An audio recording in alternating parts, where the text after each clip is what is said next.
Hello students of class 11 আমরা এই ভিডিওতে তোমাদের যে থার্ড চ্যাপ্টার মানে ইউনিট 2 সেকেন্ড চ্যাপ্টার যেটা হচ্ছে ভেক্টর, খুবই ইম্পর্টেন্ট চ্যাপ্টার। আমাদের ফার্দার স্টাডি 11 12 অনেকগুলো অধ্যায়ের উপর ডিপেন্ডেন্ট রয়েছে। তো এই চ্যাপ্টারের বেসিক কনসেপ্ট এবং ইম্পর্টেন্ট ফর্মুলা আমরা এই ভিডিওতে মূলত আলোচনা করব। তো ভেক্টর চ্যাপ্টারের পুরো থিওরি অনেকদিন আগেই আপলোড করা হয়েছে, যাদের যাদের কোনো সমস্যা রয়েছে তোমরা সেখানে দেখতে পারো। এইখানে শুধুমাত্র আমরা গুরুত্বপূর্ণ কনসেপ্ট এবং ফর্মুলাগুলো, যেগুলো আমাদের এমসিকিউ, কিছু শর্ট প্রশ্ন এবং স্পেশালি এন্ট্রান্সে যেটা খুব কাজে লাগবে আমাদের যেই নেট এক্সামের জন্য, সেই সংক্রান্ত আলোচনা যতটা শর্টে করা যায় সেটা করব। তোমরা সেই ফর্মুলাগুলো দেখবে আর নিজের টেক্সট বইটা ভালো করে পড়বে। সবচেয়ে প্রথম ভেক্টর সম্বন্ধে বলি যে ভেক্টর বলছি বা স্কেলারের কথা তো বলতেই হবে। তাহলে আমরা নবম শ্রেণী থেকে যা পড়ে এসেছি যে স্কেলার এবং ভেক্টর ভৌত রাশির দুটি প্রকার হয়। স্কেলারের মান আছে, অভিমুখ নেই। ভেক্টরের মান অভিমুখ দুই আছে। তো এটা নবম শ্রেণীতে আমরা পড়েছিলাম। এরকম অনেক উদাহরণও আমরা পড়েছি, যেরকম দূরত্ব স্কেলার রাশি কিন্তু ডিসপ্লেসমেন্ট কিংবা সরণ ভেক্টর রাশি। এবার ভেক্টর রাশিকে আমরা একটা তীর চিহ্ন দিয়ে যে ভেক্টর রাশিটা লিখতাম, সাপোজ যদি আমি এস লিখি ডিসপ্লেসমেন্ট সরণ, তাহলে একটা তীর চিহ্ন দিয়ে প্রকাশ করতাম। তো এখানে এটা নবম শ্রেণীতে আমরা এগুলো পড়েছিলাম। একাদশ শ্রেণীতে এসে আমরা আরেকটু ভালো করে জানলাম এটাই যে শুধুমাত্র মান অভিমুখ থাকলেই যে ভেক্টর রাশি হবে সেরকম কিন্তু নয়। যেরকম আমাদের প্রবাহমাত্রা, চাপ, লক্ষ্য করে দেখো প্রবাহমাত্রার মানও রয়েছে, অভিমুখও রয়েছে, চাপের মানও রয়েছে, অভিমুখও রয়েছে, তারপরেও কিন্তু তারা ভেক্টর রাশি নয়। তার সবচেয়ে গুরুত্বপূর্ণ কারণ হচ্ছে এটাই, ভেক্টর রাশি হতে গেলে মান অভিমুখের সাথে ভেক্টর যে অ্যালজেব্রা রয়েছে, যে যোগ বিয়োগের নিয়ম রয়েছে, সেটাও কিন্তু মেনে চলতে হয়, যেটা এরা পারে না। স্কেলারের ক্ষেত্রে কি নরমাল যেরকম বীজগাণিতিক যে যোগ হয় 2 + 2 = 4, কিন্তু ভেক্টরের ক্ষেত্রে যদি আমি বলি 2 নিউটন আর 2 নিউটন বল, তাকে যোগ করব কিংবা বিয়োগ করব, তখন আমাদের জানতে হয় সেই বলটা কোন অভিমুখে কিংবা কোন ডিরেকশনে ক্রিয়া করছে। ওই জন্য ভেক্টর রাশি সম্বন্ধে জানতে গেলে অভিমুখটা সঙ্গে সঙ্গে জানতে হবে, যোগ বিয়োগ নিয়মটাও যেন সে মেনে চলে কিংবা ভেক্টর অ্যালজেব্রা যেন সে মেনটেন করে। এইবার প্রশ্ন হচ্ছে, যেমন ধরো ক্ষেত্রফল, তোমরা 9 এর পড়াশোনা তো ক্ষেত্রফলকে স্কেলার রাশি বলেছো, কিন্তু ক্ষেত্রফলকে আমরা ভেক্টর হিসেবে ট্রিট করি আমাদের সব রকমের অ্যাপ্লিকেশনের ক্ষেত্রে।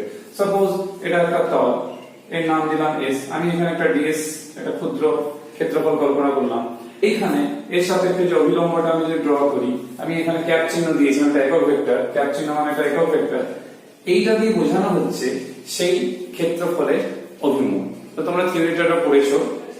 আমরা এখানে আলোচনা করব এই যে ভেক্টর সম্বন্ধে আমরা জানলাম, এই ভেক্টর রাশি অনেক রকম ব্যাপার রয়েছে। কি ব্যাপার রয়েছে না, ভেক্টর রাশি যখন এটা প্রকাশ করা হয়, সাপোজ আমি একটা এইভাবে প্রকাশ করছি, ও বি, সাপোজ ওয়াই অক্ষ আর এক্স অক্ষ। এই যে ও বি, একটা দেখো আদি বিন্দু রয়েছে, একটা অন্তিম বিন্দু রয়েছে, মানে ইনিশিয়াল পয়েন্ট, একটা ফাইনাল কিংবা একটা টার্মিনাল পয়েন্ট রয়েছে। এটা ভেক্টরের ক্ষেত্রে হয়, যে রাশি প্রকাশ করি না কেন, আমার সে বল, ভরবেগ কি যেরকমই রাশি হোক না কেন, প্রকাশ করার সময় একটা আদি বিন্দু, একটা শেষ বিন্দু থাকে। আর একটু আগে যেটা বললাম, যদি এটা ওবি ভেক্টর হয়, তাহলে একটা ভেক্টর চিহ্ন বোঝানোর জন্য আমরা সেই অভিমুখে একটা রেখাংশ নিই, তীর চিহ্ন যুক্ত রেখাংশ নিই, তাহলেই ভেক্টর প্রকাশ হয়ে যাবে। এবার প্রশ্ন হচ্ছে, ভেক্টরের আরো দু রকমের ক্লাসিফিকেশন রয়েছে, একটু হলেও তোমাদের জানার প্রয়োজন রয়েছে। একটা হচ্ছে পোলার, আরেকটা হচ্ছে অ্যাক্সিয়াল। মানে বাংলায় আমরা বলি পোলার ভেক্টর আর একে বলি অক্ষীয় ভেক্টর।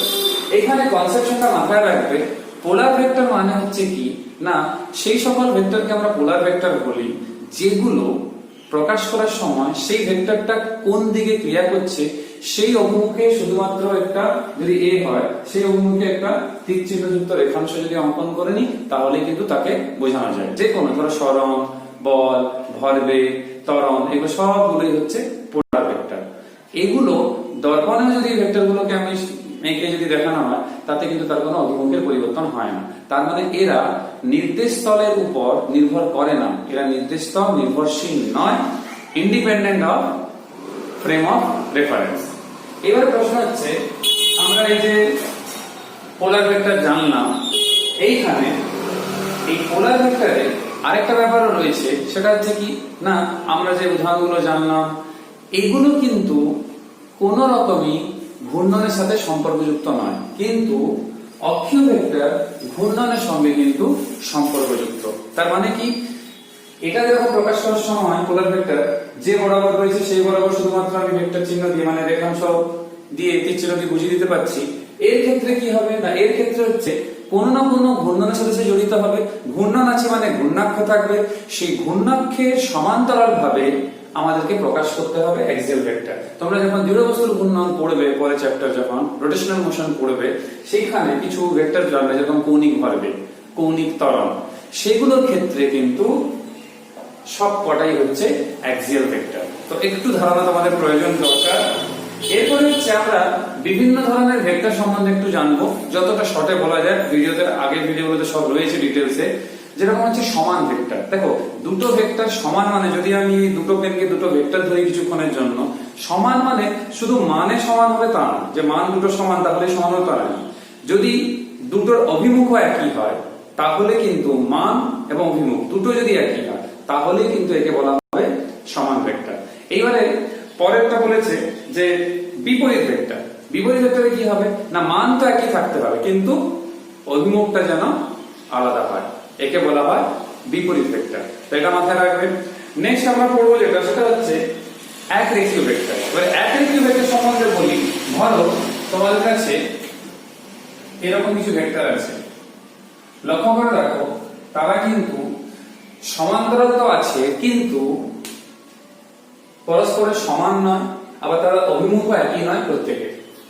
তার মানে কি বিষম সমান্তরাল হতে পারে কিন্তু নির্দিষ্ট একটা রেখা বরাবর রয়েছে, সে বাম দিক ডান দিক অভিমুখ করতে পারে, সে পজিটিভ এক্স নেগেটিভ ডিরেকশন থাকতে পারে, কিন্তু দেখো একটা রেখা দিয়ে আমি তাদেরকে বোঝাতে পারছি প্রত্যেককে। তো এই ধরনের আমরা বলে থাকি কোলিনিয়ার ভেক্টর কিংবা একরেখীয় ভেক্টর। ধরো এরকমই আমরা ছোট বড় ভেক্টর গুলো যদি একটা তলের মধ্যে সীমাবদ্ধ থাকে, এরকম ভেক্টর কিছু, এগুলো তখন হয়ে যাবে কোপ্ল্যানার ভেক্টর, মানে একতলীয় ভেক্টর। একটা তলে যেহেতু সীমাবদ্ধ আছে তাদের মান সমান থাকতে হবে, এবং কোনো মানে নেই, ওই জন্য দেখো মান সমান নেই, অভিমুখ একই নেই, কিন্তু যেহেতু একটা তলে আবদ্ধ এই জন্য আমি এদেরকে বলছি একতলীয় ভেক্টর। এইবার আমরা জানবো যে সমবিন্দু ভেক্টর। এবার সমবিন্দু ভেক্টর মানে কি হচ্ছে না, ভেক্টর হয়তো অনেকগুলোই আছে এরকম, কিন্তু লক্ষ্য করে দেখো প্রত্যেকটি ভেক্টর, যদি এইটা স্টার্টিং পয়েন্ট কিংবা মেরু বলি, প্রত্যেকটি ভেক্টর দেখো একটা আদি বিন্দু থেকে শুরু হয়েছে, যেহেতু স্টার্টিং পয়েন্ট এদের প্রত্যেকেই সেম, এই জন্য এদেরকে আমরা বলি সমবিন্দু ভেক্টর। নেক্সট যেটা খুব গুরুত্বপূর্ণ ভেক্টর সেটা হচ্ছে কি না, অবস্থান ভেক্টর। এই অবস্থান ভেক্টর মানে কি হচ্ছে, কোনো পার্টিকেল কিংবা কোনো কণা পার্টিকুলার পজিশন বোঝানোর জন্য ইউজ হয়, যেটা আমরা ত্রিমাত্রিক দেশে আমরা বেশি ইউজ করি, দ্বিমাত্রিক দেশেও ইউজ করি। আমি ত্রিমাত্রিকটা বলি তাহলে বাকিগুলো বোঝা যাবে। এটা হচ্ছে অবস্থান ভেক্টর কিংবা পজিশন ভেক্টর। এটা এক্স বরাবর তার উপাংশ, ওয়াই বরাবর উপাংশ, জেড বরাবর উপাংশ। এটাকে ত্রিমাত্রিক ভেক্টরও বলা হয়, কেন থ্রি ডাইমেনশনাল স্পেসে এটা এফেক্টিভ বলে, মানে থ্রি ডাইমেনশনাল স্পেসে যেহেতু আমরা এটাকে কাজে লাগানো হয়। এইবারে পজিশন ভেক্টর কেন বলছে না, অবস্থান নির্ণয় করা যাচ্ছে এর সাহায্যে, এই জন্য বোঝাচ্ছে সেই পার্টিকেলটা স্পেসে ধরো এখানে আছে, তাহলে এক্স অক্ষ থেকে কত ডিসটেন্স, ওয়াই অক্ষ বরাবর কত, জেড অক্ষ বরাবর কত, সেই মানগুলো এখানে পরপর পরপর বসবে। আর আই জে কে হচ্ছে কি এক্স ওয়াই জেড যথাক্রমে এই অক্ষ বরাবর প্রত্যেকটি একক ভেক্টর। তাহলে এখান থেকে স্বাভাবিক আমাদের প্রশ্ন, তাহলে একক ভেক্টর কি হচ্ছে না, একক ভেক্টর হচ্ছে ভেক্টর রাশি কিন্তু এর মান হচ্ছে 1। এগুলোকে কি করি, যার একক ভেক্টর বের করা হয় তার মাথায় শুধু এই ক্যাপ চিহ্নটা দিলেই হবে। সাপোজ আমি একটু আগে দেখো n ক্যাপ দিয়েছিলাম, তার মানে হচ্ছে এর মান কিন্তু একক। তার মানে সেই ভেক্টর রাশির সাথে সাপোজ এরকম একজন কেউ লিখেছে a n ক্যাপ, তার মানে এর মান কিন্তু সে চেঞ্জ করছে না, তার সাথে শুধু একই গুণ হচ্ছে, কিন্তু n ক্যাপ থাকার জন্য এটা স্কেলার থেকে ভেক্টর আছে এটা কিন্তু আমরা বুঝতে পারছি, এই শুধু অভিমুখ বোঝায়। তো এটা হচ্ছে একক ভেক্টর। আরেকটা খুব ক্রুশিয়াল জিনিস রয়েছে যেটা আমাদের খুবই ফিজিক্সে অ্যাপ্লিকেশন রয়েছে অভিমুখ না থাকা সত্ত্বেও, সেটা হচ্ছে শূন্য ভেক্টর। এবার নাম থেকেই বুঝতে পারছো শূন্য ভেক্টর, তার মানে তার মান শূন্য থাকবে না, তাহলে স্যার কি লাভ না, ভেবে দেখো একটা বস্তু, ধরো এইটা একটা বস্তু, তুমি এদিক থেকে প্লাস এফ আর এদিক থেকে minus F, minus in the sense opposite ডিরেকশনে, যখন সমান পরিমাণে বল প্রয়োগ করবে এটা কিন্তু না বাম দিকে না ডান দিকে একটুও শিফট হবে না, তার মানে কার্যকর বল হচ্ছে শূন্য। তো সেই শূন্যটাকে কিভাবে বোঝাবো, সেটা তো ভেক্টর রাশি, বল তো ভেক্টর রাশি, তার থেকে এসছে। সেইটা বোঝানোর জন্য আমরা অনেক সময় দেখবে এরকম লিখছি, মান যেহেতু শূন্য এই জন্য আমরা শূন্য ভেক্টর বলছি, এর কিন্তু কোনো পার্টিকুলার ডিরেকশন নেই। তাহলে এটা মাথায় রাখবে। তাহলে এগুলো গেল আমাদের ভেক্টরের যে ক্লাসিফিকেশন গুলো সম্বন্ধে আমরা জানলাম। নেক্সট যেটা আমাদের জানার প্রয়োজন রয়েছে সেটা হচ্ছে লব্ধি ভেক্টর। তোমরা ক্লাস 9 এ একটু পড়েছিল তো আমি একটু শর্টে বলি যে লব্ধি ভেক্টর নাম থেকে বুঝতে পারছো রেজাল্ট্যান্ট ভেক্টর। তোমরা পরীক্ষা দিলে ফলের জন্য অপেক্ষা করলে রেজাল্ট বেরোলো, তাহলে রেজাল্ট্যান্ট, তাহলে এটা রেজাল্ট পেলাম। একইভাবে যখন একাধিক ভেক্টর, আমি দুইও বলি যেটা সবচেয়ে ইজিলি যেটা বুঝতে পারবে তোমরা, সেটা হচ্ছে কি দুটো ভেক্টর নিলাম, সাপোজ আমি পি একটা ভেক্টর আর কিউ একটা ভেক্টর নিলাম, তাহলে যোগ বিয়োগ যাই হলো তার ফল কিছু একটা পেলাম, সেটা হচ্ছে আর। তাহলে এই যে আর পেলাম তার ফল, সেটা এই দুটো ভেক্টরে কিছু ক্লিয়ার ফলে সে যোগ হতে পারে, বিয়োগ হতে পারে। এই আর কেই আমরা বলবো রেজাল্ট্যান্ট কিংবা লব্ধি ভেক্টর। এই লব্ধি ভেক্টর মানে হচ্ছে দুটো ভেক্টরের ক্রিয়াক্রমে কিছু একটা ফলে যেটা পাওয়া গেল আলটিমেটলি। স্বাভাবিকভাবে এবার প্রশ্ন হচ্ছে তাহলে এই যে ভেক্টর গুলোকে আমরা যোগ করব, কিভাবে যোগ করি? না দেখো, তিনটে টোটাল সূত্র রয়েছে। একটা হচ্ছে ট্রায়াঙ্গেল ল, যেটাকে আমরা বাংলায় বলি ত্রিভুজ সূত্র। দ্বিতীয় হচ্ছে আমাদের সামান্তরিক সূত্র, যাকে আমরা বলি প্যারালেলোগ্রাম ল। তৃতীয় হচ্ছে বহুভুজ সূত্র, যাকে আমরা বলি ল অফ পলিগন। তার মানে সামান্তরিক সূত্র, ত্রিভুজ সূত্র, বহুভুজ সূত্র, তিনটে সম্বন্ধে আমি একটু শর্টে বলি, কারণ ফর্মুলা গুলো প্রচুর কাজে লাগবে অঙ্ক প্রশ্নে আমাদের 11 ও এন্ট্রান্সেও। ট্রায়াঙ্গেল ল একেবারে সহজ, যে দুটো পরপর সন্নিহিত বাহু ত্রিভুজে যদি দুটো ভেক্টরকে প্রকাশ করে, সাপোজ এ একটা ভেক্টর আর বি একটা ভেক্টর, তখন তৃতীয় বাহু তো লাগবে ত্রিভুজে। তাহলে বিপরীত ক্রমে গৃহীত যে তৃতীয় বাহুটি হবে সেইটাই হবে আমাদের, যদি সি কে আমি লব্ধি ধরি, সেই হবে তার লব্ধি। তার মানে ত্রিভুজ সূত্রটা দেখো কত সহজ, দুটো পরপর ভেক্টর সন্নিহিত বাহুকে প্রকাশ করব, তৃতীয় যে বাহুটি হচ্ছে সেই বাহুটি বিপরীত ক্রমে গৃহীত করতে হবে। আমরা এদিক থেকে বললাম, এটা ছিল এদিকে, তাহলে এটা যদি অ্যান্টি ক্লকওয়াইজ এটা ক্লকওয়াইজ। তার ফলস্বরূপ আমরা যে বাহুটা, তৃতীয় বাহুটা, সেই তৃতীয় বাহুটাই প্রকাশ করছে লব্ধি। এখান থেকে আমাদের কয়েকটা ফর্মুলা খুবই ক্রুশিয়াল, যেরকম আমরা যদি এখান থেকে লম্ব টেনে দিই আর একে যদি যোগ করি, তাহলে বুঝতে পারছো এই এ বির মধ্যে একটা অ্যাঙ্গেল দেখতে পাচ্ছি। এই অ্যাঙ্গেলটা যদি আমি থিটা নাম দিই আর এর সাথে এই অ্যাঙ্গেলটাকে যদি আমি ফাই নাম দিই, তাহলে বুঝতেই পারছো এটা যদি 90 ডিগ্রি কোন পারপেন্ডিকুলার ড্র করেছি, তাহলে এখান থেকে আমরা লব্ধি লিখতে পারি। ফর্মুলা প্রুফ আগের ভিডিওগুলোতে আলোচনা হয়েছে, তোমরা ফর্মুলাগুলো মনে রাখতে হবে অঙ্ক করার জন্য। আর এই ফাইলটা যদি আমরা বের করে নিই,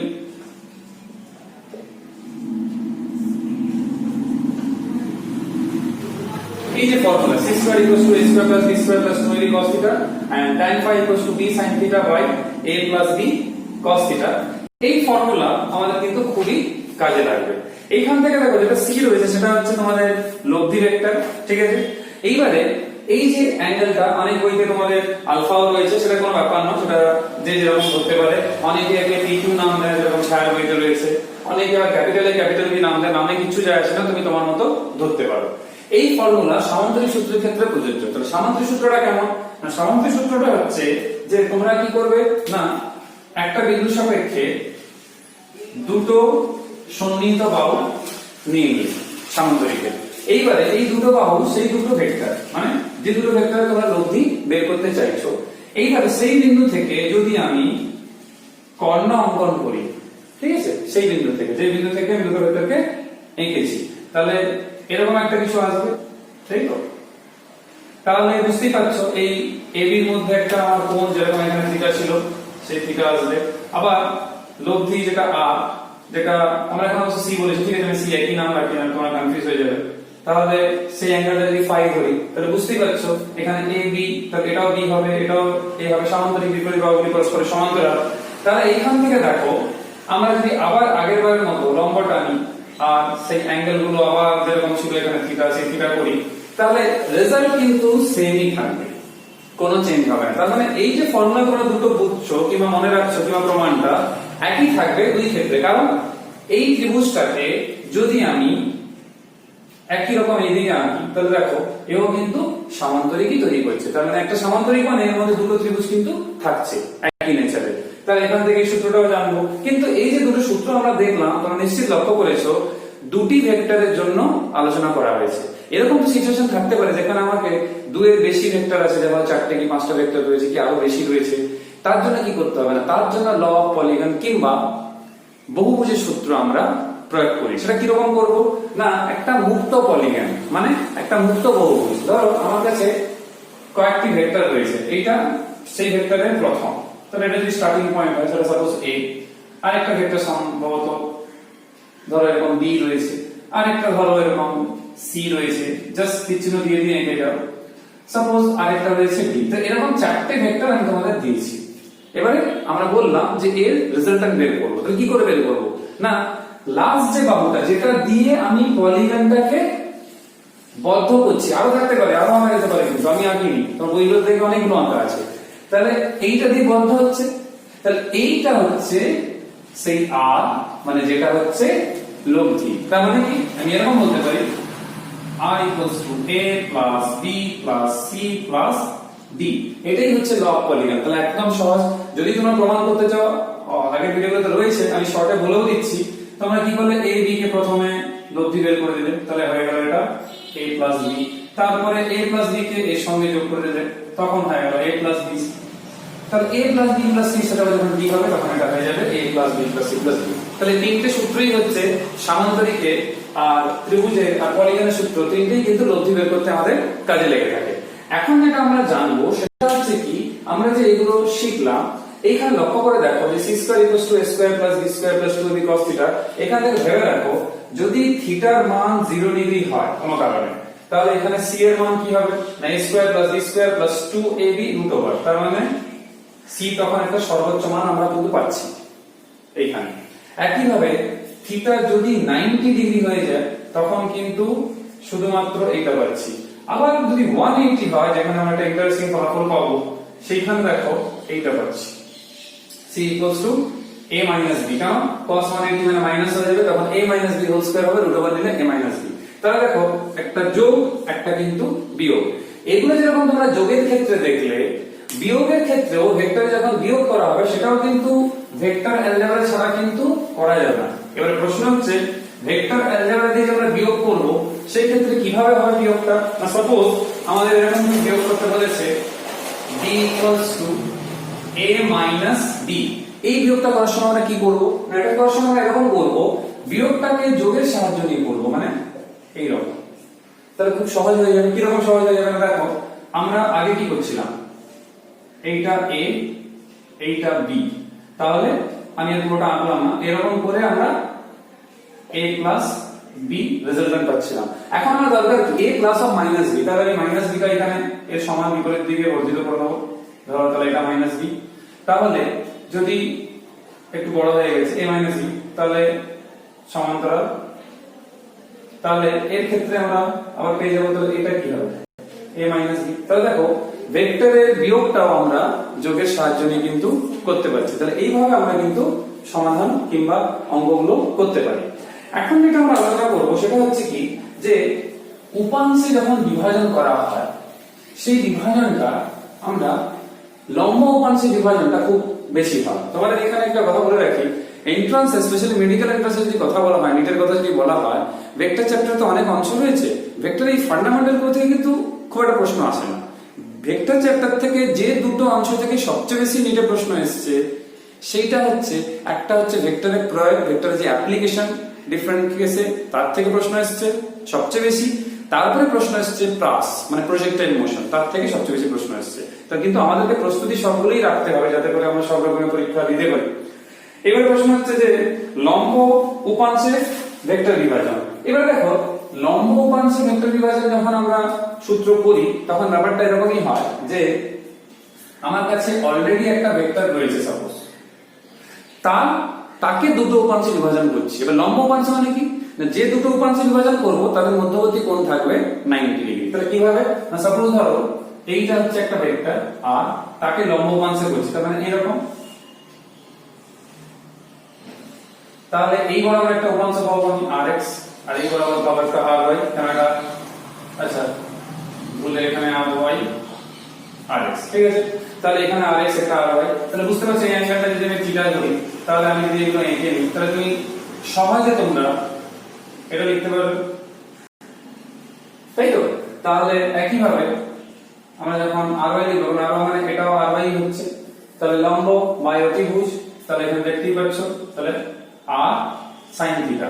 এখান থেকে চাইলে আমরা tan থিটাটাও প্রয়োজন মতো বের করে নিতে পারি, যদি কেউ জিজ্ঞেস করে থিটা কত, থিটা ইকুয়াল হচ্ছে tan inverse ry by rx। তাহলে এখান থেকে আমরা এই অ্যাঙ্গেলটাও কিন্তু বের করে নিতে পারছি। তার মানে লম্ব উপাংশে কিন্তু এরকম আমরা বিভাজন করতে পারি। একই ভাবে আমরা ধরো একটা ভেক্টর রয়েছে, একসাথে একটা 1 2 3 এরকম তিনটে ভেক্টর রয়েছে, সাপোজ pqr এরকম তিনটে ভেক্টর আছে। এবার এই তিনটে ভেক্টর আমাদের কি হয়েছে না, এরা x অক্ষের সঙ্গে সাপোজ আলফা বিটা গামা এরকম কোণ করেছে। এবারে আমাদেরকে এদেরকে কম্পোনেন্ট ওয়াইজ বিভাজন করতে হবে, তারপরে লব্ধি বের করতে হবে। তো তোমাদের কাজ থাকবে কি, এই যে p রয়েছে তার মানে x বরাবর এদের একটা উপাংশ বেরোবে প্রত্যেকেরই, তাহলে একটা কি আসবে না, এরই সাহায্য নিতে পারি, x বরাবর তোমরা দেখে cos থাকবে, তাহলে এরকম আসবে। ঠিক আছে, এই যে আমরা উপাংশগুলো লিখছি যে p cos আলফা, একইভাবে q এর জন্য লিখবো q cos বিটা, r এর জন্য লিখবো r cos গামা। তাহলে একইভাবে y যখন আমরা বের করব তখন এরকম আসবে p sin আলফা, কেন sin থাকতো মনে করে দেখো, আর এখানে sin বিটা আর এখানে sin গামা। এই যেগুলো বেরোলো এইগুলোকে যদি আমি লব্ধি বলি এদের, এই দুটো তাহলে এরকম একটা fx একটা fy, তাহলে লব্ধি এরকম দাঁড়াবে। তার মানে আমরা এরকম বলতে পারি, যা বেরোবে আলফা বিটা গামার মান দেওয়া থাকবে সেখান থেকে আমরা বের করে নেবো। একইভাবে আমরা এই fx আর fy থেকে আমরা যদি অ্যাঙ্গেল ফাই হয় ওদের মধ্যে, তাহলে আমরা সেটাও বের করে নিতে পারি fy বাই fx। তাহলে এইভাবে কিন্তু আমরা অঙ্কগুলো কিন্তু সমাধান করতে পারবো। এইখানে এই আলফা বিটা গামা তোমাদের কিছু কিছু বইতে যেটা দেখতে পাচ্ছি সেখানে বিভিন্ন থাকে, থিটা ফাই আবার অন্য কিছু মান দেওয়া আছে, অনেক জায়গায় আছে থিটা 1 থিটা 2 থিটা 3, কোনো চিন্তা করার কিছু নেই, তোমরা এখানে বসালেই হবে। আবার pqr এর জায়গা হয়তো f1 f2 f3 রয়েছে, তো কোনো অসুবিধা নেই, যাই থাকুক না কেন প্রসেসটা তোমাদের এখানে মনে রাখতে হবে। আমি এখন যেটা তোমাদের বলছিলাম যে উপাংশে যে বিভাজন আমরা করলাম আলফা বিটা গামা এরকম অ্যাঙ্গেল রয়েছে, তো ওই জন্য আমি তিনটে পরপর মনে করে রাখো এখানে লিখেছিলাম যে p cos আলফা, আমাদের q cos বিটা আর r cos গামা। এখানে একটা জিনিস বলার রয়েছে, সেটা হচ্ছে যদি আরো কিছু অ্যাঙ্গেল থাকে, ধরো আলফা 1 বিটা 1 গামা 1, তারপর হয়তো আরো কিছু রয়েছে আলফা 2 বিটা 2 গামা 2, তা তোমরা কাজ করবে প্রত্যেকটারে ভেক্টর তো আরো থাকবে, সেগুলোকে পর পর কিন্তু যোগ করে যাবে। তো যোগ করে যতই বড় হোক না কেন কোনো অসুবিধা নেই, x অক্ষ বরাবর সবগুলোকে আমরা যোগ করব, y অক্ষ বরাবর যে সাইন গুলোটা আসবে সাইনগুলো সেগুলো পরপর আমরা যোগ করে যাব।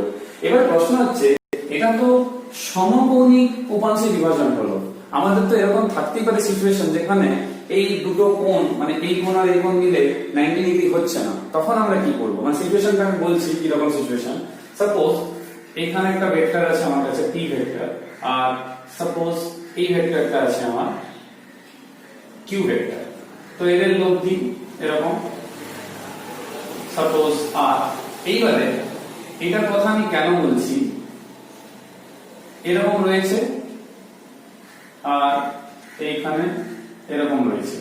এবার প্রবলেম হচ্ছে কি, আমরা r কে দুটো উপাংশ p আর q তে বিভাজন করতে চাই, কিন্তু এদের মধ্যবর্তী কোণ 90 ডিগ্রি নেই। তার মানে কি, আমরা এই ফর্মুলা লিখতে পারছি না, এটা তো স্পেশাল কেস হলো। তখন কি করবো না, তখন তোমরা একটা অ্যাঙ্গেল এটা ধরে নাও কিছু একটা, আর এখানে কিছু ধরে নাও থিটা ফাই কিছু একটা, আমরা এরকম আলফা বিটা ধরেছি, তাহলে বুঝতে পারছো এখান থেকে লম্বটা আনলে কি অ্যাঙ্গেলটা দাঁড়াবে না, এখানে স্বাভাবিকভাবে এটা কিন্তু আলফা প্লাস বিটা দাঁড়াবে। তোমরা মনে রাখবে এই ক্ষেত্রে p ভেক্টরটা কত হবে না, এই ক্ষেত্রে p ভেক্টরটা হবে যেটা resultant r into sin beta, মানে পরেরটা মনে রাখতে সুবিধা হবে, আর নিচে অলওয়েজ দুটো সাম মানে sin alpha plus beta. Actually এটা ত্রিভুজের যে সাইনের সূত্র তার সাহায্যেই করা হয়, তো প্রমাণ আমরা আগে পড়েছি ভিডিওগুলোতে, তোমাদের এখানে মনে রাখলেই হবে। তো q ইকুয়ালস টু হবে r sin alpha by sin alpha plus beta. এবার দেখো এই সূত্রটা মনে রাখলে এটা না করতে পারলেও চলবে, তার কারণ বলি, এর থেকে সবগুলো বের করা যাবে। একটা ছোট্ট উদাহরণ দিই, সাপোজ এর থেকে আমরা এটা বের করতে চাইছি, কি করে বের করবো? তাহলে যেটা p সেটা এই ক্ষেত্রে rx, তাহলে আমি কত লিখতে পারি? p equals to r sin alpha plus beta কত, তাহলে 90 ডিগ্রি। তাহলে এখানে কত আসবে? sin 90 ডিগ্রি মাইনাস আলফা, এখানে অবশ্য থিটা ধরা আছে কিন্তু আমি যদি আলফা ধরি তাহলে নিচে sin 90 মানে 1। তাহলে এখান থেকে বুঝতেই পারছো r cos আলফা আসছে। q এর সময় কত আসবে না r sin আলফা বাই 1, তাহলে r sin আলফা। দেখো লক্ষ্য করে জাস্ট এইটাই মাথায় রাখলে এদের মধ্যে যাই কোণ থাকুক 30 50 60 যাই থাকুক না কেন আমরা কিন্তু প্রয়োগ করে বের করতে পারি। তার মানে তোমাদের মাথায় রাখতে হবে এই ফর্মুলাটা। এবারে ভেক্টরের দুটো ছোট জিনিস বলি, সেটা হচ্ছে আমাদের ভেক্টরের যে যোগ হচ্ছে সেই যোগের ক্ষেত্রে যে অ্যাসোসিয়েটিভ ল, কমিউটেটিভ ল কিংবা আমাদের ডিস্ট্রিবিউটিভ ল সেগুলো কিন্তু ভেক্টর যোগের ক্ষেত্রে ক্রিয়া করে। মানে কি, ধরো a vector plus b vector, দুটো ভেক্টর যোগ করলাম, একে যোগ করা যা b ভেক্টরের সাথে a কে যোগ করাও তাই। একে আমরা বলি ভেক্টর যোগের বিনিময় নিয়ম। কিন্তু যদি এটা বিয়োগ হয় তখন কিন্তু এইটা হবে না, তখন কিন্তু এইটা নট ইকুয়াল হয় না কিন্তু। তাহলে মানে কি, বিনিময় নিয়ম ভেক্টর যোগের ক্ষেত্রে প্রযোজ্য কিন্তু বিয়োগের ক্ষেত্রে প্রযোজ্য নয়। তো এটা মাথায় রাখবে তোমরা। আবার এরকম সাপোজ ধরো দুটো ভেক্টর এরকম রয়েছে, এইটা কিন্তু ভেক্টর যোগের ক্ষেত্রে কিন্তু প্রযোজ্য, বিয়োগের ক্ষেত্রে না হলো। মানে কি না, একে আমরা বলে থাকি অ্যাসোসিয়েটিভ ল। এখানে লক্ষ্য করে দেখো, আমরা a প্লাস b কে করেছি, তার সাথে c কে যোগ করলাম, যা পাবো b প্লাস c কে যোগ করে এর সাথে যোগ করলে কিন্তু আমরা পাই পাবো। একে আমরা বলে থাকি অ্যাসোসিয়েটিভ ল। এবার আসি বন্টন নিয়ম। মানে ধরো দুটো ভেক্টর রয়েছে a প্লাস b, এর সঙ্গে একটা স্কেলার m গুণ করছে, তাহলে এটা কিন্তু অনায়াসে লেখা যাবে আর এটা কোনো ভুল হবে না। তো এটা আমাদের মাথায় রাখতে হবে, কিন্তু ভেক্টর বিয়োগের ক্ষেত্রে এই জিনিসটা কিন্তু আমরা করতে পারি না। এইবারে আমরা একটু ভেক্টরের এই যে দূরত্ব পরিমাপ করা, মানে ধরো দুটো বিন্দু আছে, a বিন্দু b বিন্দু, যেটা আমাদের খুব কাজে লাগে, ম্যাথেও লাগে, ফিজিক্সেও লাগে। দুটো বিন্দু রয়েছে, তাহলে a বিন্দুর পজিশন ভেক্টর r1 সেটা আমরা বললাম x1 i ক্যাপ আর y1 j ক্যাপ আর z1 k ক্যাপ, আর b এরটা লিখলাম r2 x2 i cap y2 j cap z2 k cap, দুটো।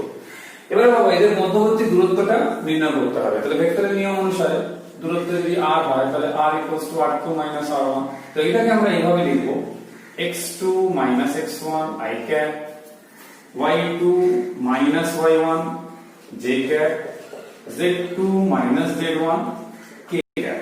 আর যখন এর মান নির্ণয় করতে তোমাদের বলবে কিছু করতে হবে না, পুরোটাই থাকবে, শুধুমাত্র মড করে নেবে আর সেখান থেকে শুধুমাত্র এই x2 x1 এর হোল স্কয়ার, y2 y1 এর হোল স্কয়ার, z2 z1 এর হোল স্কয়ার, এভাবে আমরা কিন্তু করতে পারি। এই জিনিসটাকে যখন আমরা শুধুমাত্র একটা পজিশন ভেক্টর আছে কিংবা অবস্থান ভেক্টর আছে, suppose xi cap plus yj cap plus zk cap, এর ক্ষেত্রেও কিন্তু এটা প্রযোজ্য। তার মানে কি, মড r মানে ম্যাগনিটিউড নিচ্ছে শুধুমাত্র r equals to root over x square plus y square plus z square, এটা কিন্তু এই ক্ষেত্রেও ইকুয়ালি অ্যাপ্লিকেবল। তাহলে এটাও তোমাদের মাথায় রাখতে হবে। এইখান থেকে তোমাদের যেটা ধারণা প্রয়োজন হচ্ছে সেটা হচ্ছে ডিরেকশন কোসাইন। ডিরেকশন কোসাইন কি জিনিস? ডিরেকশন কোসাইন হচ্ছে যাকে আমরা বলি যে দিক কোসাইন। এদেরকে আমরা l, m এবং n সব ছোট হাতের, small n small n small n। এই l m কি হচ্ছে না, যদি x অক্ষের সঙ্গে আলফা এবং বিটা এবং গামা তিনটা অক্ষের সঙ্গে যে অ্যাঙ্গেলটা, একটা ভেক্টর সাপোজ x অক্ষের সঙ্গে আলফা কোণ করেছে, y অক্ষের সঙ্গে বিটা এবং z অক্ষের সঙ্গে গামা কোণ করেছে, তাহলে n ইকুয়ালস টু হচ্ছে cos আলফা আর m equals to cos beta, n equals to cos gamma, তিনটে। এই তিনটের একটা রিলেশন রয়েছে, সেটা তোমাদের মাথায় রাখা দরকার রয়েছে। এই তিনটে স্কয়ার করে যোগ করলে 1 হয়। প্রুফ ম্যাথের বই যেটা রয়েছে, আমাদের ফিজিক্সেও প্রুফ করা যায়, কোনো অসুবিধা নেই, ফিজিক্সেও রয়েছে। কিন্তু দিক কোসাইন আমাদের অঙ্ক কষতে দেয়, কোন একটা ভেক্টর দিয়ে দিল, suppose 2i cap + 3j cap - 4k cap, এর দিক কোসাইন নির্ণয় করো। তোমাদের মনে রাখতে হবে দিক কোসাইনের যেটা মূল ব্যাপার সেটা হচ্ছে একটা ভেক্টর থাকবে, suppose a ax i cap, ay j cap আর az k cap, এরকম ভেক্টর থাকবে। তোমাদের বললো যে তোমাদের জিজ্ঞেস করলো যে দিক কোসাইন নির্ণয় করতে হবে। তোমাদের মাথায় রাখতে হবে যেটা সবচেয়ে প্রথম l, যেটাকে আমরা cos আলফা বলেছি, সেটা হচ্ছে ax/a। তার মানে কি এই ভেক্টরের এই উপাংশটা আর a মানে হচ্ছে মড, মানে এর মড করবে √ax² + ay² + az², ওই মানটা এখানে দিয়ে দেবে। একই ভাবে m এর সময় তোমরা করবে ay/a, n এর সময় করবে cos গামা, সেটা হচ্ছে az/a। এই মানগুলো বসিয়ে দিলে প্রত্যেকটা বেরিয়ে যাবে। এই দিক কোসাইন খুব কাজে লাগে, কিন্তু তোমাদের মনে রাখতে হবে এখান থেকে x/a, ay/a, az/a সবগুলো পরপর তোমরা বের করে দেবে, তাহলেই দিক কোসাইন পেয়ে যাবে। আবার এই যে দিক কোসাইন গুলো রয়েছে, এর ধারণা আমাদের অঙ্কতেও খুব কাজে লাগে। আমরা এখন ভেক্টরের গুণ সংক্রান্ত ফর্মুলা কিংবা কনসেপশন নিয়ে একটু আলোচনা করব। ভেক্টরের যে গুণ সেটা হচ্ছে দু রকমের, একটা হচ্ছে ডট প্রোডাক্ট, যাকে আমরা বলি স্কেলার গুণফল, আর আরেকটা হচ্ছে ক্রস প্রোডাক্ট অথবা ভেক্টর প্রোডাক্ট। ভেক্টর প্রোডাক্ট, এইখানে একটা কথা বলবো যে ডট প্রোডাক্ট যেটা, সাপোজ দুটো ভেক্টর রয়েছে, একটা a আর একটা b, এদের যখন ডট প্রোডাক্ট করা হয় পাওয়া যায় কি না ab cos θ। এইখানে এই যে ab লিখেছি, এই ab মানে কি, এই a হচ্ছে mod of a R b মানে mod of b।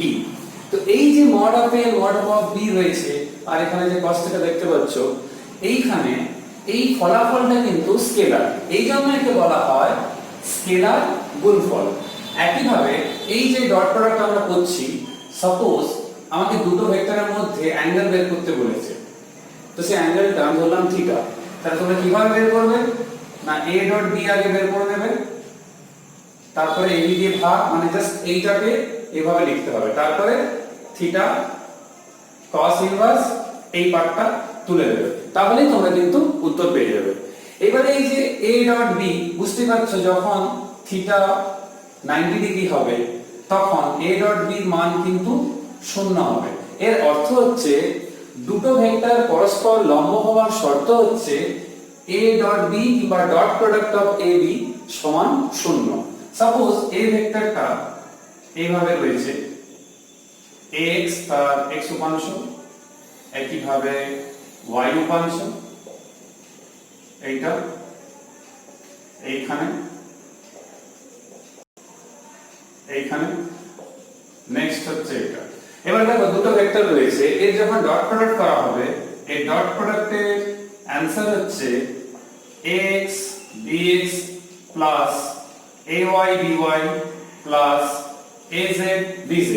এইখানে বলার বলতে এই যে i j k, এই সম্বন্ধে আমি বলেছিলাম একটু আগেই, তবু আরেকবার মনে করে দিচ্ছি। এই i j k হচ্ছে, i হচ্ছে x অক্ষ বরাবর, j হচ্ছে y অক্ষ বরাবর এবং k ক্যাপ হচ্ছে z অক্ষ বরাবর ইউনিট ভেক্টর কিংবা একক ভেক্টর, এদের পরম মান হচ্ছে 1। মনে রাখবে ডট প্রোডাক্টের ক্ষেত্রে সমজাতীয় যতগুলো আছে, মানে এইরকম বলছি, এই সবগুলোই কিন্তু 1, কারণ হচ্ছে মধ্যবর্তী কোণ যেহেতু 0 ডিগ্রি সমজাতীয় ভেক্টরের ক্ষেত্রে আর একই ভেক্টর, সেই জন্য থিটা 0 হবে, তাহলে cos 0 1 হয়। কিন্তু যদি কোনো ডিফারেন্ট টাইপের হয়, যেরকম i ডট j কিংবা j ডট k কিংবা k ডট i, এরকম যদি হয়, ডিফারেন্ট যতগুলো হবে তার ক্ষেত্রে কিন্তু হবে না, কারণ হচ্ছে i j k এইভাবে থাকে, ধরো i j k এর সব ক্যাপ চিহ্ন হবে। তাহলে এরা কি করছে না, একটা সমকোণী একটা ভেক্টরের অর্থোগোনাল কোঅর্ডিনেট সিস্টেম তৈরি করছে, নির্দেশতন্ত্র একটা তৈরি করছে। সেই জন্য এর মধ্যবর্তী কোণ হচ্ছে 90 ডিগ্রি, তখন cos 90 কিন্তু শূন্য হয়ে যাচ্ছে। তাহলে মাথায় রাখবে সময় জাতীয় হলে 1 থাকবে, তাহলে প্রায় সরাসরি করতে পারবে, আর যখন বিষম জাতীয় হবে তখন কিন্তু এগুলো প্রত্যেকটা শূন্য হবে। এইটা হচ্ছে মূল ব্যাপার আর কি। এইবারে ধরো তোমাদের বলা হলো হয়তো যে দুটো সমজাতীয় ভেক্টরের ডট গুণফল, মনে রাখবে সেটা হবে a স্কয়ার, যদি b ডট d হয় সেটা হবে b স্কয়ার। কেন হয় না, সমজাতীয় মানে থিটা 0, তাহলে এই cos 0টা হয়ে যাচ্ছে তখন 1, তাহলে b into b, a into a, সেই জন্য a স্কয়ার হয়ে যাচ্ছে। এবার আরেকটা খুব ইম্পর্টেন্ট প্রশ্ন রয়েছে যেটা আগে মানে এন্ট্রান্সে প্রায় আসতো, সেটা হচ্ছে প্রজেকশন বের করা। তোমরা হয়তো প্রশ্ন করার সময় অনেক সময় পেয়েছো, সাপোজ আমরা b ভেক্টরের অভিমুখে a ভেক্টরের প্রজেকশন বের করতে চাইছি। যে ভেক্টরের অভিমুখে বের করতে বলা হবে সেই ভেক্টর বরাবর তোমরা একক ভেক্টর আগে বের করে নেবে, এটা হচ্ছে প্রথম কাজ।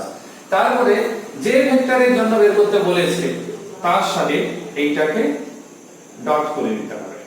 এইভাবে মনে রাখতে পারো, অথবা মনে রাখতে পারো এইভাবে, সেই দুটো ভেক্টরের ডট, নিচে সেই ভেক্টরের মান থাকবে কিংবা পরম মান থাকবে কিংবা মড থাকবে যে ভেক্টরের বরাবর বের করতে বলা হয়েছে, তাহলেই অঙ্ক করতে পারবে। a ডট b টা আলাদা করে বের করে নেবে, d টা মড করে বের করে নেবে, মানে যেরকম আমরা শিখিয়েছিলাম √x² + y² + z², সেটা বসালেই কাজ হয়ে যাবে।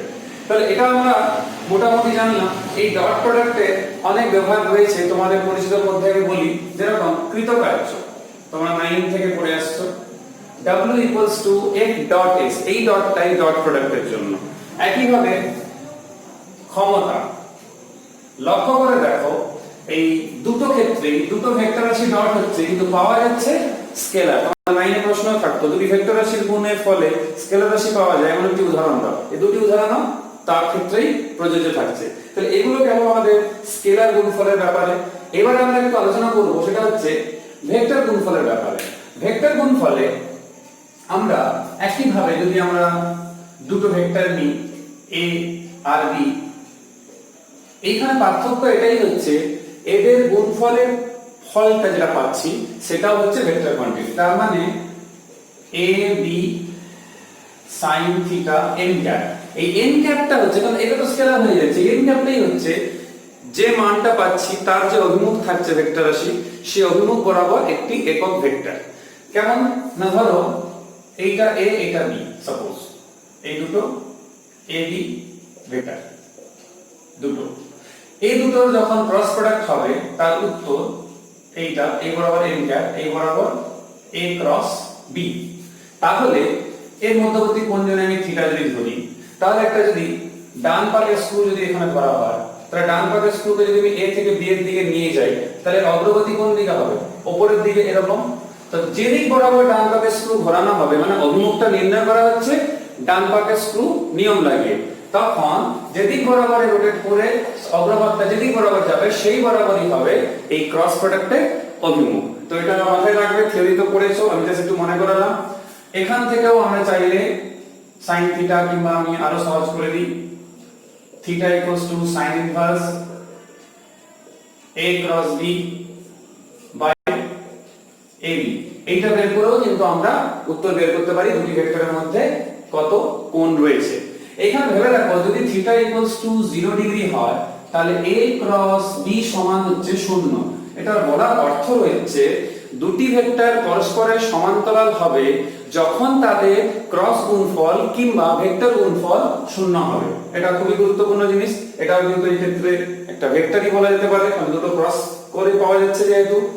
নেক্সট আমাদের যেটা জানতে হবে, যেরকম আমরা এক্ষুনি ধরেছিলাম না, এটা একইভাবে এখানেও তো করতে হবে, কিন্তু একটা কথা মাথায় রাখবে, a ক্রস b গুণ করে করে বের করতে অনেকটা সময় লাগে। তার থেকে তোমরা 12 এ গেলে যে ডিটারমিনেন্ট পড়বে যখন অঙ্কে নির্ণয়, সেই ডিটারমিনেন্ট ফরম্যাটটা লাগালে খুব তাড়াতাড়ি কিন্তু উত্তর বের করা যায়। কিভাবে সেটা করব না, উপরে থাকবে এরকম i j k ক্যাপ, আর a এর উপাংশগুলো এখানে লিখবে, নিচে লিখবে b এর উপাংশগুলো। তারপর নিয়ম হচ্ছে যেটা, কিভাবে এটা মনে রাখবে, যেহেতু নির্ণয় তোমার এখন 11 এ জানা নেই, সেটা হচ্ছে কি না, এইখানে যদি আমি একটা পেন কিংবা মনে মনে কল্পনা করে আমরা যদি হাত রাখি, তাহলে মনে থাকছে এই বাকিটা। তাহলে প্রথমটা যেহেতু i ক্যাপ আছে, i ক্যাপ লিখবে, এটাকে এরকম ভাবো, তাহলে বুঝতেই পারছো ক্রস মাল্টিপ্লাই যেভাবে করা হয়, তাহলে কত আসছে না ay bz minus az by। লক্ষ্য করে দেখো i মানে x বরাবর, তখন কিন্তু x এর কোনো উপাংশ থাকছে না, এভাবেও মনে রাখতে পারো। এখানে প্লাস এসছে, পরেরটা হবে মাইনাস, তাহলে মাইনাস j ক্যাপ। যদি এদিকটা আমি এরকম ভাবি তাহলে কত আসবে az bx minus ax bz। লক্ষ্য করে দেখো এটা y এর বরাবর, এই যে দেখো y এর কোনো উপাংশ কিন্তু এই ক্ষেত্রে কিন্তু নেই।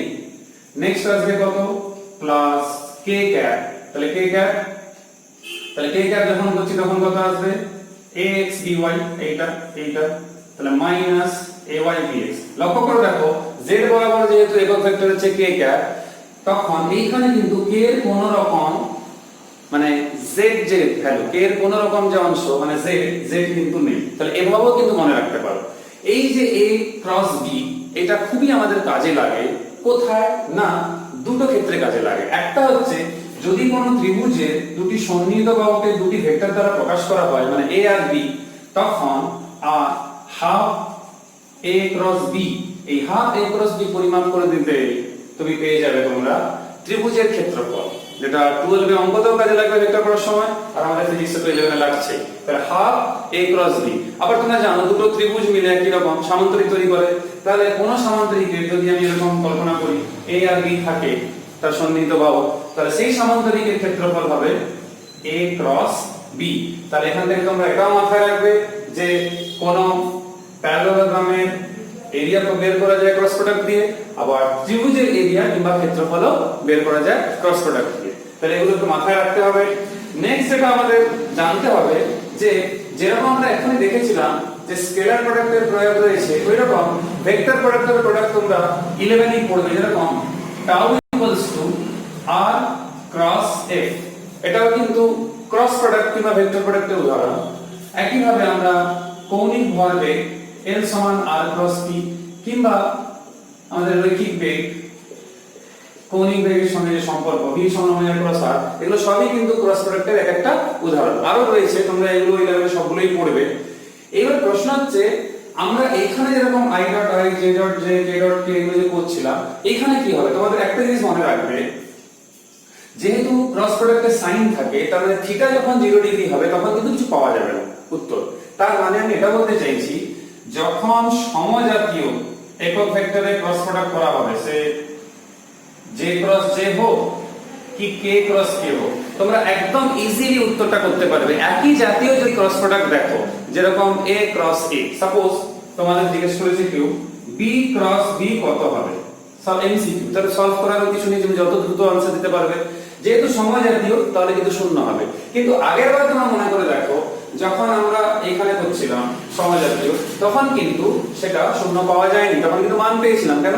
সেই সময় ছিল কি cos ছিল, মনে করে দেখো, সেই জন্য মান পাওয়া যাচ্ছিল। কিন্তু এখানে সাইন আছে, তাহলে সাইন 0 কিন্তু 0 ডিগ্রি, সেই জন্য কিন্তু আমরা মান পাচ্ছি না। তাহলে আমরা বলতে পারি এই b ক্রস b কিন্তু শূন্য হবে। তাহলে i j k এর ক্ষেত্রেও সে একই হবে, i ক্রস i শূন্য, j ক্রস j শূন্য, k ক্রস k শূন্য। এবারে প্রশ্ন, যদি সমজাতীয় না হয় এরকম কিছু হয়, সাপোজ i ক্রস j কিংবা j ক্রস k, তার বিষমজাতীয় হচ্ছে, এরকম ক্ষেত্রে কি হবে, কিংবা k ক্রস i। দেখো এর উত্তর বের করার একটা সহজ নিয়ম হচ্ছে যাকে আমরা বলি সাইক্লিক রুল। সেই রুলটা যদি আমরা মনে রাখি, ধরো এরকম লিখলাম যে i j k, তাহলে এটা একটা সার্কেলের মতো হচ্ছে না, মানে একটা সার্কেলে পরিধি বরাবর যদি আমি তিনটে এরকম মান লিখে নিই i cap j cap k cap, যদি সেন্সটা পরিবর্তন হয় তাহলে কিন্তু উত্তর নেগেটিভ হবে। একটা উদাহরণ দিই, i ক্রস j উত্তর বের করতে হবে। তাহলে i ক্রস j, দেখো i এর পর j রয়েছে, তাহলে তারপরে কি আসছে k, তাহলে উত্তর হবে কিন্তু k ক্যাপ। ঠিক আছে, একই ভাবে দেখো কেন এটা ক্লকওয়াইজই থাকছে। যদি এটা জিজ্ঞেস করা হতো i ক্রস k, যদি কেউ তোমাদের এটা জিজ্ঞেস করতো i ক্রস k, প্রথমত দেখো এটা উল্টে গেছে, মানে অ্যান্টি ক্লকওয়াইজ হয়ে গেছে, তখন এটা কিন্তু উত্তর j হবে কিন্তু একটা মাইনাস হবে, যেহেতু অ্যান্টি ক্লকওয়াইজ হয়ে গেছে। পরের প্রশ্নটা দেখো j ক্রস k, j এর পর k ক্লকওয়াইজই আছে, তাহলে উত্তর কিন্তু হবে i cap. k cross i ক্লকওয়াইজই আছে, তাহলে উত্তর কিন্তু হবে j ক্যাপ। এই নীতি লাগিয়ে তোমরা সরাসরি কিন্তু উত্তর বের করে নিতে পারো খুব দ্রুত। তো এটা মাথায় রাখতেই হবে তোমাদের। নেক্সট যেটা আমরা কয়েকটা আমি ছোট ছোট পয়েন্ট করেছি যেটা তোমাদের প্রশ্ন সলভ করতে স্পেশালি এন্ট্রান্সে আর এইচএসে খুব কাজে লাগবে, সেটা নিয়ে একটু ইন শর্ট আলোচনা করে দিই। কয়েকটা শর্ত দেখে তোমাদের মাথায় রাখতে হবে, যেরকম a ডট b সমান 0, তাহলে বুঝে নিতে হবে যে ওই ভেক্টর দুটি পরস্পরের লম্ব। আর a ক্রস b যখন 0 থাকবে তখন তোমাদের দেখে বুঝে নিতে হবে যে ওই দুটি ভেক্টর পরস্পরের সমান্তরাল। এই কনসেপশনটা আমাদেরকে কিন্তু মাথায় রাখতে হবে। ধরো দুটো ভেক্টর a এবং b পরস্পরের সমান আছে, তাহলে বুঝে নিতে হবে তোমাদের এদের যে উপাংশগুলো রয়েছে এরকম, এই উপাংশগুলো কিন্তু প্রত্যেকেই সমান, অথবা তোমরা এইভাবেও কিন্তু লিখতে পারো, তাহলে অঙ্ক করার সময় খুবই হেল্প হবে। এগুলো একটু একটু ছোট ছোট জিনিস মনে রাখলে স্পেশালি এন্ট্রান্সে কিন্তু তোমরা খুবই লাভবান হবে।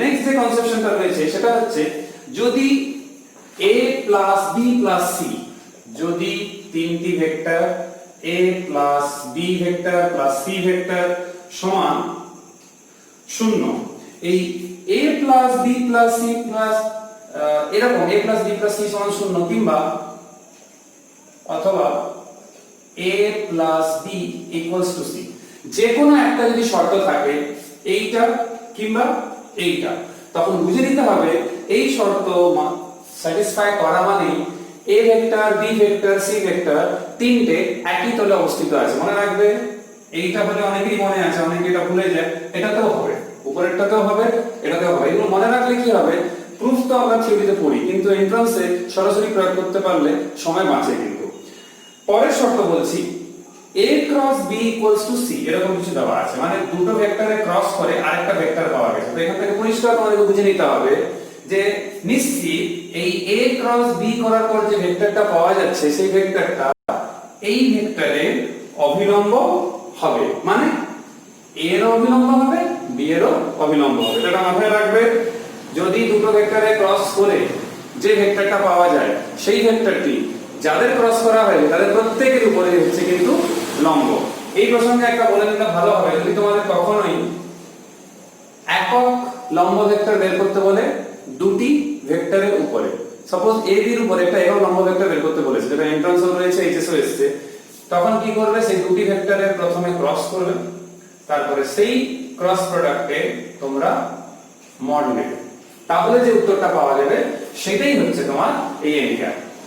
পরের শর্ত হচ্ছে যে a vector plus minus b vector সমান c ভেক্টর, এরকম একটা কোনো শর্ত দিয়েছে। এবার বলছে যদি এই শর্তটা হয় তাহলে মাথায় রাখবে a dot b cross c সমান 0। আমি এখানে একটা জিনিস বলে রাখি, এই যে a ডট b ক্রস 0 রয়েছে যেটাকে অনেকে এইভাবেও লেখে, এইটা একটা খুব দারুণ জিনিস রয়েছে, কিন্তু এটা আমাদের এন্ট্রান্সে আর এইচএসে খুব কাজে লাগে। একে বলা হয় স্কেলার ট্রিপল প্রোডাক্ট, মানে কি ভেক্টর রাশি স্কেলার গুণফল। এটা ভেক্টর গুণফল নয়, কিন্তু এটা ভেক্টর ট্রিপল প্রোডাক্ট নয়, এটা হচ্ছে স্কেলার ট্রিপল। ট্রিপল মানে তিনটে প্রোডাক্ট।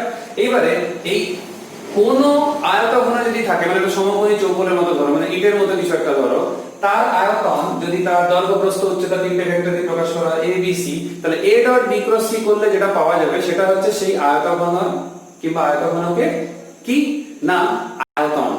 কোন কারণে যদি a dot b cross c সমান 0 বের হয় কোন ক্যালকুলেশনের পর, তবে বুঝে নিতে হবে এই তিনটি ভেক্টর একই তলে অবস্থান করছে কিংবা একতলীয়। তার কারণ মনে রাখবে কোপ্ল্যানার ভেক্টর কিংবা একতলীয় ভেক্টর হওয়ার শর্ত হচ্ছে a dot b cross c সমান 0। তিনটে ভেক্টর দেওয়া থাকবে, b ক্রস c বের করে এর সাথে ডট করতে পারো, কিংবা একদম ওদের এরকম তিনটে উপাংশ c1 c2 c3, এই ডেটাটা ভাঙবে, এটা মানেই কিন্তু এটা ভাঙার পর যদি 0 বের হয় তাহলেই তারা একতলীয়। তাহলে এই শর্তটা মনে রাখবে। নেক্সট শর্ত যেটা হচ্ছে সেটা হচ্ছে যদি দুটো ভেক্টরে ডট প্রোডাক্ট আর ক্রস প্রোডাক্ট সমান হয় তাহলে তাদের মধ্যবর্তী কোণ কত হবে, না মনে রাখবে তখন তাদের মধ্যবর্তী কোণ হবে 45 ডিগ্রি। তোমরা সলভ করেও দেখতে পারো আর তোমরা মনেও রাখতে পারো।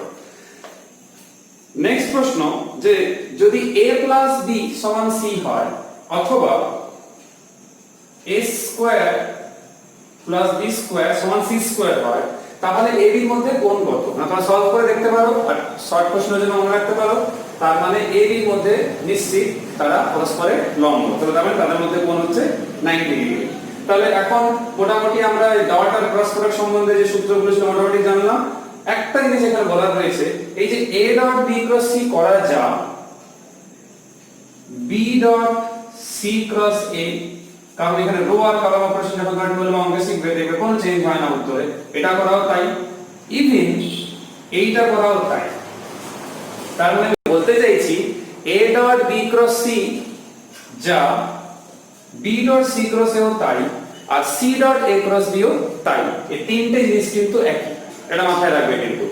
আর আরেকটা আমাদের এইচএসসি সিলেবাসে না থাকলেও আমাদের এমনি কাজে লাগতে পারে এন্ট্রান্স লেভেলে, যে ভেক্টর প্রোডাক্ট কিন্তু triple product a cross b cross c, একে মনে রাখার জন্য তোমরা মনে রাখবে ব্যাক মাইনাস ক্যাপ, মানে এইরকম।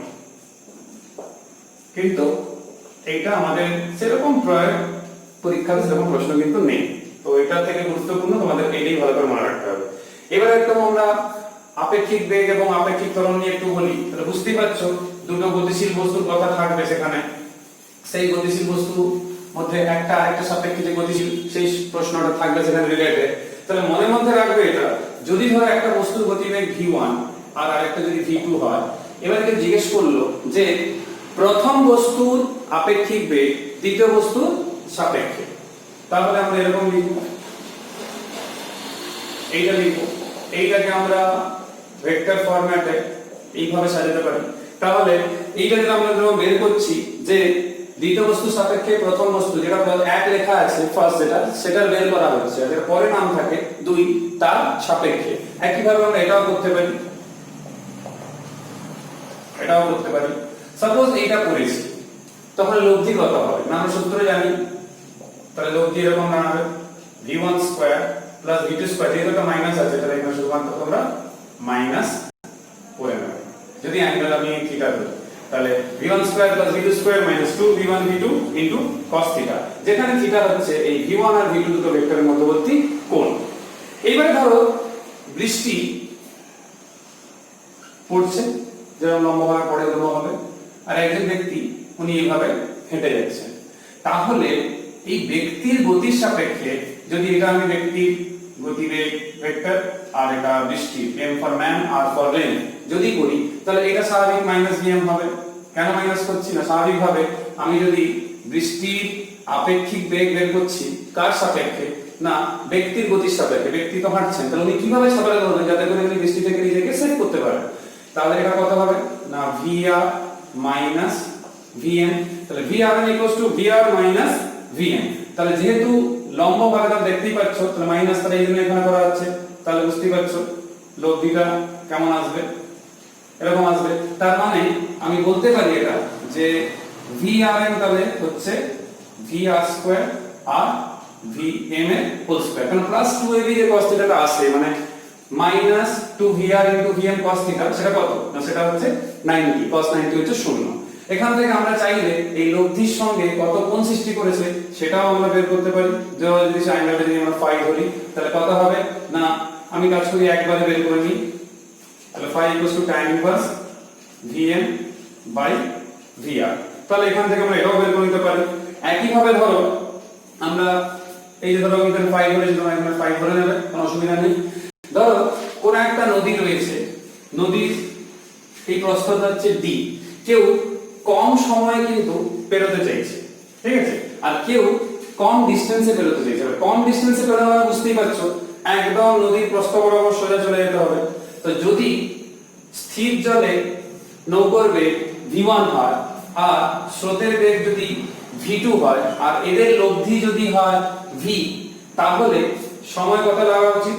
না d বাই v, যেটা লব্ধি হবে সেটা লব্ধির জন্য এই বরাবর হয়, তাহলে হবে না এরকম আসবে p d by root over v1 square minus v2 square, কখন? ন্যূনতম দূরত্ব দিয়ে যদি নদীটা পারাপারি করতে হয়। আবার এরকম হতে পারে যে আমরা কম টাইমে বেরোতে চাই, তাহলে কম টাইমে যদি বেরোতে হয় তখন কিন্তু d by v1 ই করতে হবে, মানে নৌকার যে বেগটা আছে সেইটাই ক্যালকুলেশনের মধ্যে কিন্তু থাকবে। তো এটা তোমরা মাথায় রাখবে। নেক্সট যেটা আমাদের এন্ট্রান্সে যেটা খুব গুরুত্বপূর্ণ সেই টপিক নিয়ে আমরা একটু ইনশর্ট আলোচনা করে নিই, সেটা হচ্ছে প্লাস। কারণ প্লাস থেকে নিজের অনেক প্রশ্ন রয়েছে, আর এই অ্যাপ্লিকেশন পার্ট যেটা আমরা আগে একটু আলোচনা করলাম, ডট প্রোডাক্ট, ক্রস প্রোডাক্ট, বিভিন্ন শর্তগুলো যে মানে ভেক্টর অ্যাপ্লিকেশন ইন ফিজিক্স, সেটা থেকেই বেশি প্রশ্ন রয়েছে। আমি ভিডিওর শুরুতেই তোমাকে বলেছিলাম। এখন যেটা আমরা আলোচনা করব সেটা হচ্ছে প্রাসের সম্বন্ধে। তো প্রাস মানে হচ্ছে যে কোনো বস্তু কণাকে ভূপৃষ্ঠ কিংবা ভূপৃষ্ঠের কাছাকাছি কোনো বিন্দু থেকে, সাপোজ আমি যদি অক্ষ এঁকেই বোঝাই, ধরো y অক্ষ x অক্ষ আমি এরকম আঁকলাম, আর এটা অরিজিন 0 0, তাহলে ভূপৃষ্ঠ থেকে যদি কোনো বস্তুকে এরকম ছাড়া হয়, সাপোজ এই বেগটা নিয়ে ছাড়া হয়েছে তাকে প্রাথমিক বেগ u নিয়ে, তাহলে বুঝতেই পারছো সে অনুভূমির সঙ্গে একটা নির্দিষ্ট কোণ করে তাকে ছুড়ে দেওয়া হয়েছে। তাহলে এই যে তাকে ছোড়া হয়েছে উপরে, সে এখানে এসে পড়লো, তাহলে তার একটা প্রক্ষেপ সীমা থাকছে, বুঝতেই পারছো। আর এই যে বিন্দু ও, সেটা হচ্ছে প্রক্ষেপ বিন্দু, আর এই যে বেগ u সেটা হচ্ছে প্রক্ষেপ বেগ। তাহলে এই যে ডিসটেন্স একে বলা হয় প্রক্ষেপ সীমা। এইবারে যদি u গতিবেগ দিয়ে ছাড়া হয়, তাহলে স্বাভাবিকভাবে এই বরাবর রূপাংশ, বুঝতেই পারছো, u cos θ, এই বরাবর রূপাংশ হবে u sin θ। তো এইখান থেকে আমাদের যেটা কাজ হচ্ছে সেটা হচ্ছে শুরুতে এখানে ছিল, তারপরে এইটা তার সর্বোচ্চ উচ্চতা, বুঝতেই পারছো, সাপোজ h। তাহলে এইখানে কোন একটা মুহূর্তে আমি বিন্দুর নাম দিলাম p, আর এই মুহূর্তে তার স্থানাঙ্ক দিলাম xy, সাপোজ t সময় বাদে এখানে পৌঁছেছে আর কি, মানে t সময় বাদে এখানে সে পৌঁছেছে। তারপরে সেটা এখানে গিয়ে পড়ে যাবে একটা সর্বাধিক উচ্চতা আরোহণ করার জন্য। এবার তোমাদের কি কি জানতে হবে না, প্রথমত এদের x বরাবর উপাংশ কত এটা মাথায় রাখতে হবে, সেটা তোমরা উপাংশ বিভাজন করলেই হয়ে যাবে।